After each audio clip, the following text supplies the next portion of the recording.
কেমন শাস্তি? Kilo kilo মাছ আনবে আর কেন শাস্তির কি আছে? আর তোমার করতে হবে না, বুঝেছো? আমি সব এই যে যত মাছ দেখছো এগুলো সব আমি রান্না করবো।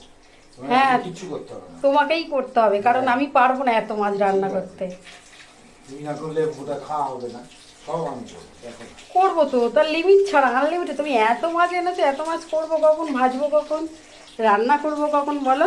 তোমাকে আমি করতেই দেবো না। দেখো, এটা করবো, এই ঝাল করবো, এটা ঝোল করবো, সব করবো। তারপর ঝাল ঝোল একদম অম্বল সবই তুমি করবে? সব করবো। তোমাকে করতে দেবো না, কারণ কি বলতো, তুমি প্রথমে বলেছো যে এত মাছ আমি রান্না করতে পারবো না, ওই জন্য তোমাকে করতে দেবো না। দেখো, আর ভাতটা কে করবে? ভাতও আমি করবো? ভাত সে নয়, তুমি লাস্টে করে নেবে। ভাতটা এইগুলো করো, সব ভাত। ঝোল ফোলগুলো সব আমি এইগুলো করা সোজা সোজা, তাও ভাতটা করা একদম কঠিন কাজ। ঘোরার জিনিস তো। কাজ দেখো, কাজ কোনো কঠিন নেই, করলেই সব করা যায়। ওসব কঠিন বলতে কিচ্ছু নেই। আচ্ছা ঠিক আছে, তুমি মাছগুলো আগে ভেজে রান্না করো, কেমন রান্না করো সেটাই দেখবো। দেখো তোমার না। বন্ধুদের দেখাবো তুমি খেয়ে কেমন দেখবে। রান্না করলে।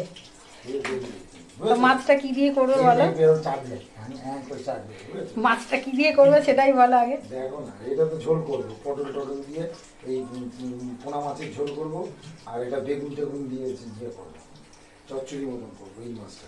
আর সবজিগুলো কে কেটে দেবে? সবজিগুলো কেটে